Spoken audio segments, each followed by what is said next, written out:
The afternoon sun burned through the tinted windows of Michael Adewale's sleek black SUV as he drove through the bustling streets of Lagos. He was a man used to order, numbers, and precise schedules, but today traffic forced him into an unfamiliar route. At the corner of a dusty street near Ojalegba, he saw her. A woman, barefoot, her dress torn and dirt-stained, her hair tangled into unkempt knots. She was shouting at invisible figures, waving her hands wildly, and the pedestrians around her either laughed or avoided her. Something about her, however, froze Michael's gaze longer than it should have. Her voice was not just noise. It carried a broken rhythm of pain, as though she had once known eloquence. He should have looked away, but he didn't. Instead, his driver asked if he wanted the windows rolled up. Michael waved him off and kept watching. The woman suddenly stopped her rant and locked eyes with him. Her eyes, though tired and clouded, glistened with a strange clarity that pierced through him. For a brief second, he felt as though she knew him, as though she was silently begging for rescue. His chest tightened, an unfamiliar heaviness weighing on him, until a loud horn from behind snapped him back to reality. The driver pulled forward, leaving the woman shrinking in the side mirror. Yet Michael's mind refused to move on, and for the first time in years, business deals and stock markets didn't occupy his thoughts. That night, he couldn't sleep. Lying in his king-size bed in his Banana Island mansion, Michael's mind replayed the street scene like a haunting film. Who was she? Why had her gaze unsettled him? He told himself it was pity, just human compassion, nothing more. Yet the memory lingered, stubborn and unsettling, as though fate had scratched a mark on his soul. By morning, the billionaire who rarely concerned himself with the random lives of Lagosians had made a decision that would alter the path of his carefully controlled life. He would find her again, no matter what it took. The following day, Michael ordered his driver to take the same route, weaving through the dense neighborhoods he normally avoided. The people selling roasted corn, akara, and second-hand clothes barely noticed the luxury car as it passed. Michael scanned every corner, every face, hoping to find the strange woman who had unsettled his heart. His driver, confused by the sudden interest in these streets, asked if Michael was looking for someone. Michael gave no answer, only telling him to slow down near the market where he remembered seeing her. Hours passed with no sign of her, but Michael refused to leave. He felt like a hunter chasing a ghost. Eventually, he stepped out of the SUV, ignoring the curious stares from traders who wondered why a well-dressed man in designer shoes was walking around the dirt streets. He asked a group of women frying puff-puff if they knew the Madwoman who sometimes screamed around the area. Their laughter stung his ears, as they described her as Aya Ibra, a lunatic who wandered from street to street. They told him she had once been a teacher, but madness had consumed her after something tragic in her life. Michael thanked them quietly, absorbing the information with a heavy chest. For the first time, the woman had a story, not just an image. By evening, Michael finally spotted her near a kiosk, arguing with a wooden pole as though it were a person. He watched her closely, noticing her gestures, the fragments of broken sentences she spoke, and the way she occasionally hummed a lullaby in between her rants. It wasn't comedy to him, it was sorrow. Something in him whispered that beneath the dirt and disorder, she was not lost forever. He returned to his SUV, his mind racing with possibilities. For reasons he couldn't yet explain, Michael, the man with everything, now felt incomplete until he unraveled the mystery of this woman. Michael instructed his driver to investigate further, offering money to anyone who could tell him more about the Madwoman.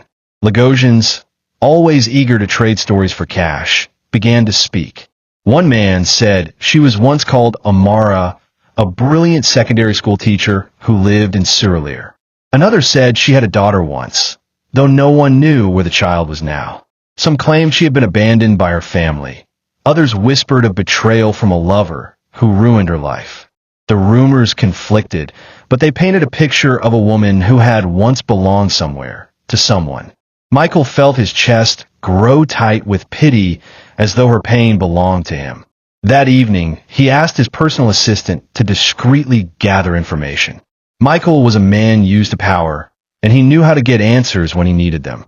Within days, files began to surface, old photographs from her teaching days, fragments of her employment history, and even a record of her hospital visits years ago. As he stared at the image of a young, radiant Amara, he almost couldn't connect her to the disheveled woman he had seen on the streets. Yet the eyes were the same.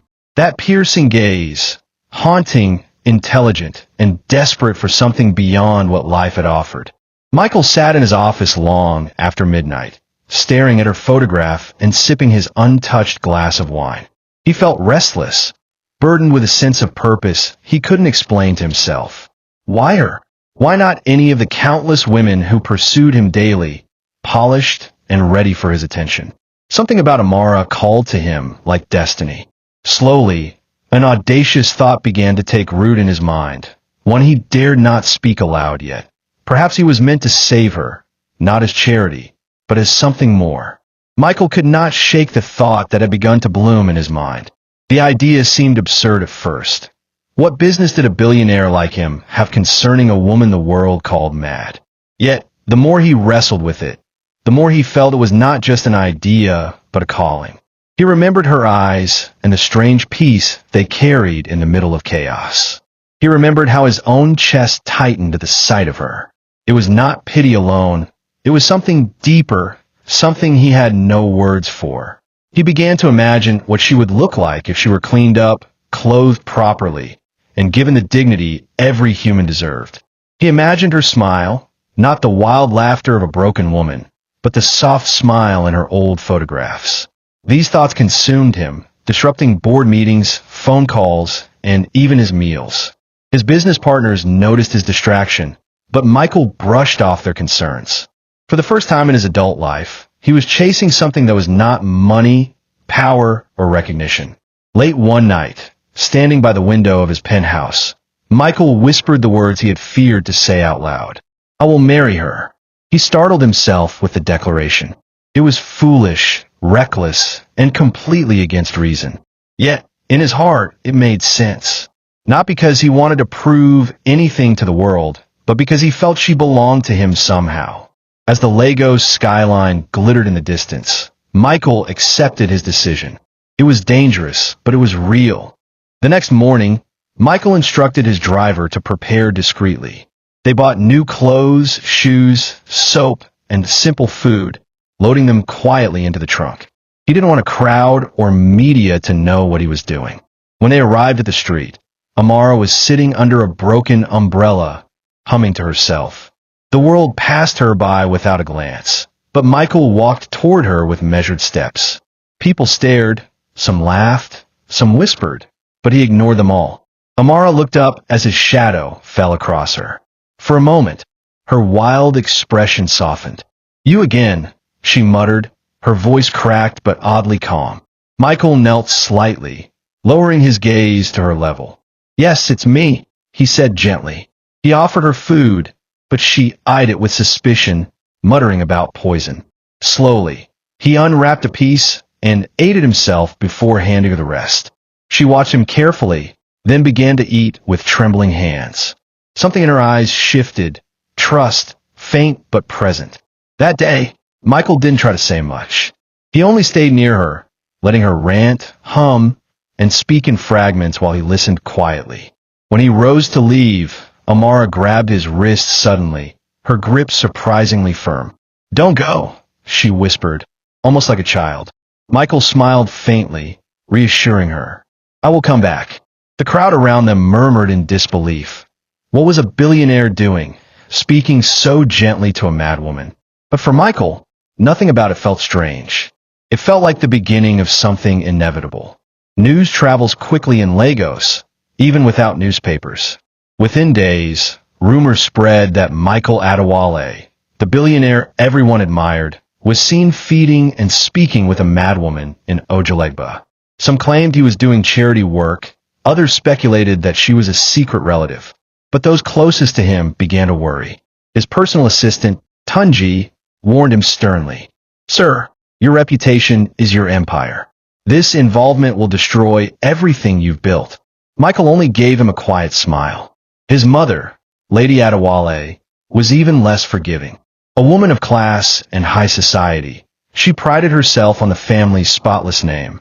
When she heard whispers of her son and a street lunatic, she summoned him immediately. Sitting in her marble living room, she folded her arms and asked in a tone that was both cold and sharp, "Is it true, Michael? Have you lost your senses?" Michael calmly replied, "I have not lost my senses, mother. For the first time, I have found them." The statement shocked her, leaving her speechless with rage. Despite the storm gathering around him, Michael stood firm. He visited Amara every day, sometimes bringing food, sometimes just sitting beside her as she spoke to invisible friends. Neighbors began to notice the changes in her. She laughed less wildly when he was around. She shouted less at strangers. It was as though his presence anchored her back to herself. Yet, while Michael saw progress, society saw disgrace. The whispers grew louder, and Michael knew he would soon have to choose between his world and hers. Michael knew he could not rush Amara. Each time he visited her, he took slow steps, careful not to frighten her. He stopped arriving with too many gifts, realizing the attention only made her suspicious. Instead, he began sitting beside her quietly, listening to her hums, her scattered words, and her stories that often made no sense. Sometimes, she spoke of a classroom filled with students. Other times, she mumbled about betrayal and shadows. Yet Michael never interrupted. He let her voice fill the silence, like music. Over time, Amara began to anticipate his presence. The first sign came when she asked a vendor one afternoon if the man in fine clothes was coming. Another day, when he arrived later than usual, she frowned and muttered, "You almost forgot me." Slowly, the walls around her mind seemed to bend. Michael noticed her laughter sounded less bitter, and her gaze lingered on him longer. The crowd who used to mock her now watched in confusion. Something was shifting in her, something undeniable. Still, her mind was fragile. One evening, when Michael tried to touch her hand, she screamed violently, accusing him of trying to steal her soul. People gathered quickly, some laughing, others shaking their heads in pity. Michael stood firm, waiting until her cries subsided. Then, in a calm voice, he whispered, "I'm not here to take anything from you. I'm here to give." Amara fell silent, staring at him with wide, searching eyes. That night, Michael left with a heavy heart, but also with renewed determination. Healing would not be quick, but he was willing to wait. At home, the pressure mounted like a storm cloud. Lady Adewale became relentless, demanding Michael cut ties with the Madwoman before his reputation crumbled. She arranged dinners with well-bred daughters of her friends, hoping to distract him with suitable options. Michael, however, politely declined them all, his heart set firmly on Amara. His younger brother, Tund, cornered him one night. "Bro, this is madness. People are laughing at us. What do you see in that woman?" Michael only replied, "I see what no one else is willing to look for." The media caught wind of the whispers, splashing headlines like "Billionaire spotted with mentally ill woman in Lagos streets." Business partners began to pull away cautiously, worried about being linked to scandal. Michael's board members called emergency meetings, urging him to focus on saving the company's image. Yet, even amidst the chaos, Michael's mind returned to Amara, her broken hums, and her fleeting smiles. For the first time in his life, money and power seemed worthless compared to her healing. His mother threatened him with disinheritance, insisting she would cut him off from the family fortune if he continued. Michael laughed bitterly. "You forget, Mother, I built my empire with my own hands. Your threats mean nothing." The room went silent. Lady Adewale's pride wounded deeply. For Michael, the battle lines were now drawn, not just with society, but with his own blood. He had chosen his path, and nothing would drag him away from it. One Saturday morning, Michael arrived with a plan. He had convinced Amara to follow him to a safe house, promising food and shelter. At first, she refused, mumbling about traps and cages, but when he knelt and swore softly that no harm would come to her, she hesitated. With cautious steps, she climbed into the SUV, the stares of shocked onlookers burning into Michael's back. For many, it was madness to see a billionaire escorting a lunatic. But for Michael, it was a victory. At the house, a nurse and a helper were waiting. Michael gently explained that they only wanted to wash her to give her comfort. Amara fought at first, screaming and clutching her torn dress. But when Michael entered the room, speaking softly, she froze. "Trust me," he whispered, his voice steady but tender. Slowly, she allowed the women to lead her to the bathroom. Hours later, when she emerged, her skin clean, her hair brushed, and her body clothed in a simple gown, Michael's chest tightened. She looked nothing like the woman from the streets. Tears burned his eyes as he realized how little it had taken to restore her dignity. Just soap, water, and care. Amara, however, stood silently, her arms folded, suspicious of her new reality. Yet when Michael handed her a mirror, she stared at her reflection for a long time. Her lips trembled as though she couldn't recognize the face before her. "Amara," he whispered, calling her by the name he had uncovered. She turned him sharply, startled. It was the first time she had heard her true name in years. The sound of her name seemed to unlock something buried deep in Amara's mind. She stared at Michael for a long while, her lips quivering, her breathing uneven. Then, in a voice barely above a whisper, she repeated, "Amara." It was the first coherent word she had spoken in weeks. Michael's heart leapt, but he hid his excitement, knowing any pressure could frighten her away. For the rest of the day, she sat in silence, staring at her hands as though seeing them for the first time. Later that night, as Michael prepared to leave the safe house, Amara spoke again. "He betrayed me," she muttered, her eyes vacant but her voice sharp.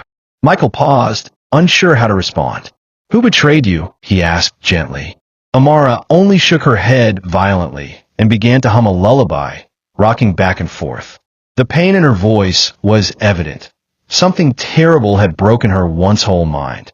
Michael left that night with a deeper understanding.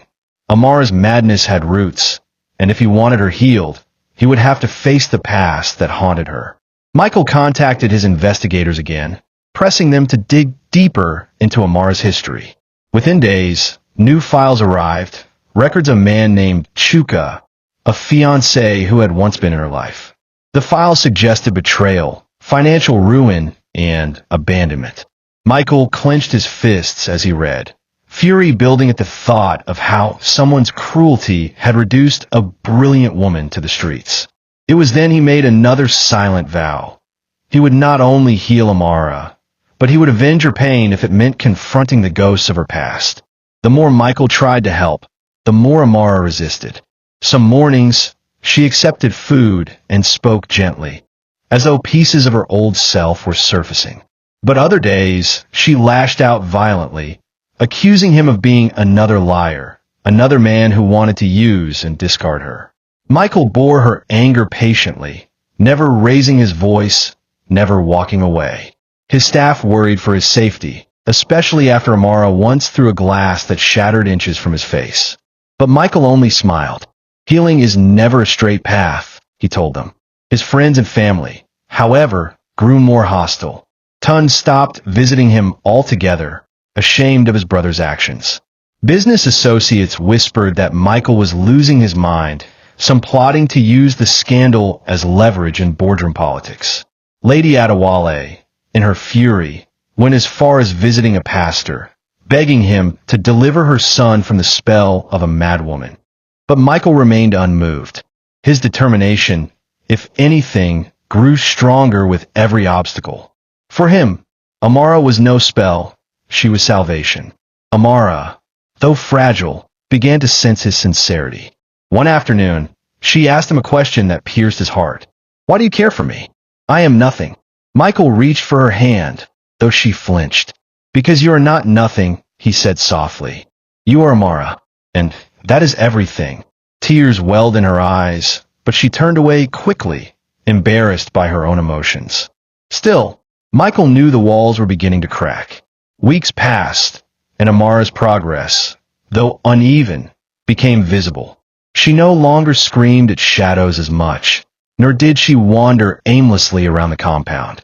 Michael encouraged small routines, morning walks in the garden, quiet meals shared together, and even short conversations. The first time she agreed to walk outside with him, her steps were hesitant, her eyes darting nervously at every sound. But when Michael offered his arm, she accepted it, and they walked together under the golden Lego sun. The neighbors stared in disbelief at the sight, a billionaire strolling calmly with a woman once called mad. Some sneered, others shook their heads, but a few looked on with admiration. Michael ignored them all. He was focused on the way Amara's lips parted slightly, as though she were rediscovering the beauty of the world around her. For the first time in years, she looked less like a victim of madness and more like a woman reclaiming her life. When they returned to the house, Amara turned to him suddenly and said, "Thank you." It was the first time she had expressed gratitude since their encounter. The words were small, almost fragile, but to Michael, they were monumental. He knew the journey ahead would still be difficult, filled with relapses and challenges. But in that single thank you, he saw the possibility of a future he had once thought impossible. A future where Amara would no longer be defined by her brokenness. Progress did not come without setbacks. Some days, Amara woke up screaming, accusing invisible enemies of plotting to kill her. She smashed plates, tore at her hair, and even refused to eat.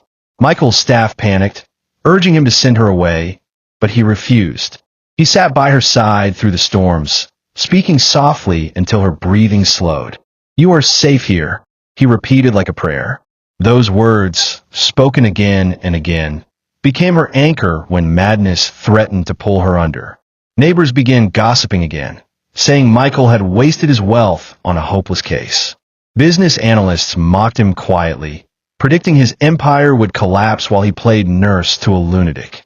Yet Michael never wavered. He attended meetings, signed contracts, and returned to Amara as though she were his most important investment. In truth, she was not an investment, she was his heart. And though she didn't fully understand it yet, Michael saw her not as broken, but as unfinished. One night, after a violent outburst, Amara collapsed in tears, trembling as she whispered, "I don't know how to be normal anymore." Michael knelt beside her, holding her trembling hands. "You don't have to be normal," he said softly. "You only have to be you." For the first time, she did not pull away. She let his hands cradle hers, her sobs softening until silence filled the room. It was not healing completed, but it was healing begun. Michael's investigators returned with more information, and the pieces of Amara's past grew clearer. Chuka, the man she had once loved, had swindled her savings, abandoned her when she became pregnant, and disappeared with another woman. The betrayal had crushed her spirit. To make matters worse, her child had died shortly after birth from complications, leaving her with unbearable grief. Society had mocked her, friends had deserted her, and family had turned away. Madness had become her only refuge. When Michael read the full report, his heart burned with rage. He longed to track Chuka down and make him pay for every tear Amara had shed. Yet when he looked at Amara's fragile state, he realized vengeance was not the cure she needed. Healing was. Revenge might satisfy him, but it would not restore her. He decided to keep the truth from her for now, waiting until she was strong enough to face it. His focus was not on Chuka, but on rebuilding the pieces of Amara's life. Amara, however, sensed that Michael knew more than he revealed. One evening, she asked him, "Why do I feel like you're hiding something from me?" Michael hesitated, then chose honesty. "Because I don't want the past to break you again." She looked away, silent for a long while, then whispered, "Maybe I need to remember in order to be free." Her words struck him deeply, and he realized she was stronger than he thought. Perhaps the time for truth would come sooner than he had planned. Michael decided it was time to reintroduce Amara to the world beyond the safe house. He took her to a quiet cafe on Victoria Island, choosing a weekday morning when crowds were small. Amara wore a simple dress, her hair tied neatly, her face bare but fresh. She looked nervous, clutching the edge of her chair, her eyes darting around as though the world might laugh at her again. Michael held her hand under the table, steadying her.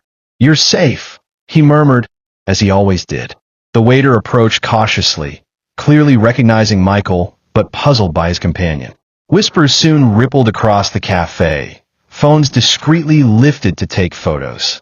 Michael ignored them all, focusing only on Amara. When her hands shook, he cut her food gently and encouraged her to eat. Slowly, she took a bite, then another. By the time coffee was served, her shoulders had relaxed, and she even smiled faintly at a joke Michael whispered. For Michael, that smile was worth every whisper in the room. The next day, blogs erupted with headlines. Billionaire seen dining with mystery woman. Is this the mad lady?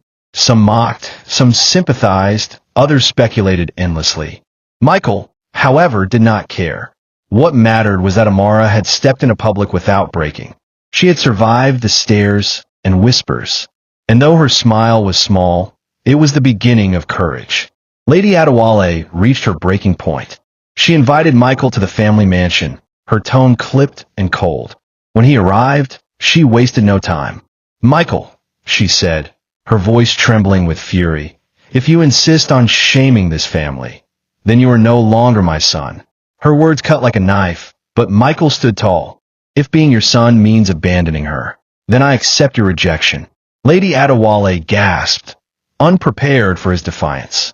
She reminded him of the family legacy of the generations who had built the Adewale name. Michael replied calmly, what use is legacy if it has no compassion? His words left her silent, her pride wounded. That evening, she called her friends, weeping about how her son had disgraced her. The high society circles buzzed with scandal, but Michael did not waver. His love for Amara outweighed the approval of the world. When Michael returned to the safe house, Amara noticed his heavy expression. What happened? She asked.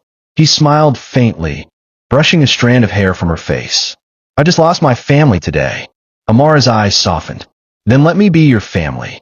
It was the first time she acknowledged their bond without resistance, and Michael felt a peace he had never known before. Michael had never been uncertain about decisions in his life, until now. He paced his study for hours, rehearsing words, imagining her response. Finally, he decided that love, even unconventional, demanded courage. One evening, as they sat in the garden under the glow of lanterns, he took Amara's trembling hands into his.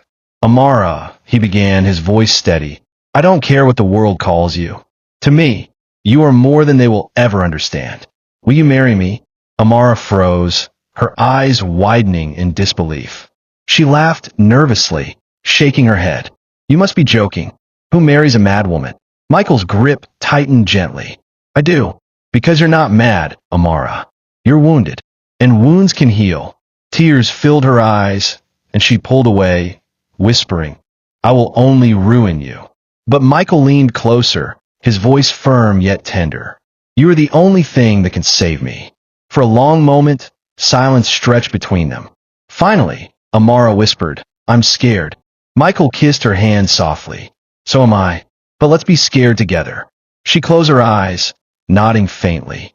That nod was not just acceptance of his proposal. It was acceptance of herself, perhaps for the first time in years. The news of their engagement spread like wildfire. Media outlets feasted on the scandal, publishing headlines like Billionaire to wed Madwoman. Has he lost his mind? Social media exploded with cruel jokes and mocking memes. Amara saw some of them and broke down, covering her face in shame. Michael sat beside her, holding her tightly. They laughed at you before, they will laugh again. But one day they will bow. His voice carried such conviction that even Amara began to believe him. Business partners threatened to withdraw, investors panicked, and board members urged him to reconsider. Michael stood firm, declaring publicly, I am marrying Amara because I love her. If that costs me everything, so be it. The statement shocked the nation, dividing opinions sharply. Some called him a fool, others admired his courage. For Amara, the declaration was both terrifying and comforting. Terrifying because of the storm it invited, comforting because Michael chose her despite it.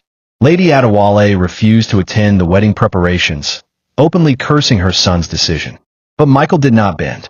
He hired designers, tailors, and planners, not for a grand society wedding, but for a quiet ceremony that honored Amara's dignity. For the first time, Amara began to see herself not as a woman discarded by life, but as a bride-to-be, chosen and cherished. As the wedding drew near, the pressure weighed heavily on Amara. One evening, overwhelmed by fear and memories of betrayal, she suffered a relapse. She screamed at Michael, accusing him of plotting to humiliate her. She tore her gown fittings apart, her voice echoing with anguish. Michael's staff tried to restrain her, but he stopped them. He knelt before her, his eyes filled with tears. "Amara, look at me.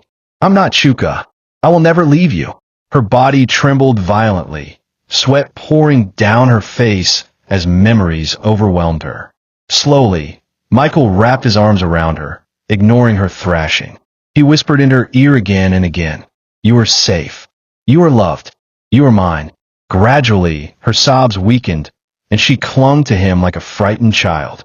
By dawn, she had fallen asleep in his arms, her face streaked with tears but peaceful. The incident shook Michael deeply, but it also deepened his resolve. "If she breaks 1,000 times, I will hold her 1,001, he told his assistant. That morning, as the sun rose, Amara whispered, half asleep, "Don't leave me." Michael kissed her forehead. Never. It was then he knew nothing, not society, not family, not even madness, would stop him from marrying her. The wedding day arrived, simple but elegant. Michael wore a tailored suit, his face glowing with quiet pride.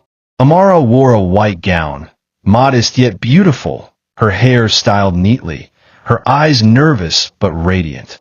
As she walked down the small aisle in the garden of Michael's estate, whispers filled the crowd of invited guests. Some came out of curiosity, others out of skepticism. But Michael's gaze never left hers, steady and unwavering.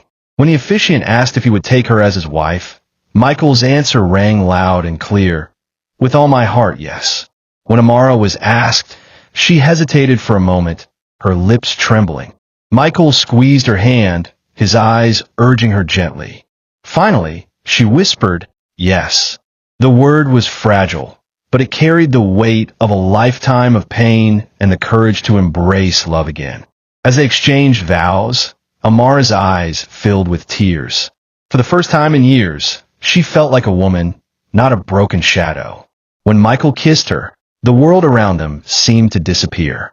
The crowd clapped politely, though whispers lingered. Yet for Michael and Amara, it was not about applause, it was about victory. The wedding did not end the challenges. Critics mocked the union, calling it a publicity stunt. Business rivals plotted to use the scandal against Michael, and society women gossiped cruelly. But Michael shielded Amara fiercely, refusing to let her read the tabloids. "We will write our own story," he told her, "not let others write it for us." Slowly, Amara began to believe in their shared future. Still, insecurities haunted her. Some nights, she woke in tears, whispering, "You'll regret this." Michael would pull her close, his voice firm. "The only regret I'll ever have is if I hadn't found you." His certainty became her anchor, though the shadows of doubt never fully vanished. Healing was a process, not a miracle. But now, she was not walking the journey alone. Lady Adewale refused to acknowledge the marriage, cutting Michael off completely. Yet her absence only pushed him closer to Amara. "Family is not just blood," he told her. "It is who chooses to stay." In her silence, Amara realized she had finally found someone who chose her, scars and all. Months after the wedding, Chuka reappeared, bold and shameless. He showed up at Michael's office, demanding money in exchange for staying silent about Amara's past. Michael stared at him with controlled fury, every muscle in his body tense. "You think her past is a weapon?" Michael said coldly. "Her past made her who she is, and I will never pay you to erase it." Chuka sneered, but Michael's security escorted him out swiftly. When Amara heard, she trembled, fear flashing in her eyes. "He'll ruin me again," she whispered. Michael cupped her face gently. "He cannot ruin what I've already rebuilt. You're mine now, Amara, not his victim." She burst into tears, not of fear this time, but of release. For the first time, she believed that Chuka's shadow no longer defined her life. Michael, however, made a silent vow. He would ensure Chuka never came near her again. He didn't need revenge. Life had already reduced the man to a desperate beggar. But he would protect Amara with everything in him, no matter the cost. Time became Amara's greatest ally. With each passing month, her laughter grew lighter, her speech clearer, and her steps more confident. She began reading again, devouring books Michael bought for her. One evening, as she sat under the stars with Michael, she whispered, "I don't feel mad anymore." Michael smiled, kissing her forehead. "That's because you were never mad. You were just hurt, and now you are healing." Her tears that night were not of pain, but of joy. Years later, Amara stood before a classroom once again, her voice steady as she taught children from disadvantaged backgrounds. She had opened a foundation with Michael's support, dedicated to women who had suffered betrayal, loss, and mental illness. Her story had become their hope, her scars their roadmap to healing. For the first time, she felt not just restored, but purposeful. Michael watched her from the doorway one afternoon, pride swelling in his chest. He remembered the barefoot woman in Ojalegba, screaming at shadows, and marveled at how far she had come. She caught his gaze, smiled, and mouthed the words, "Thank you." He shook his head, whispering, "No, thank you," for he knew she had saved him as much as he had saved her.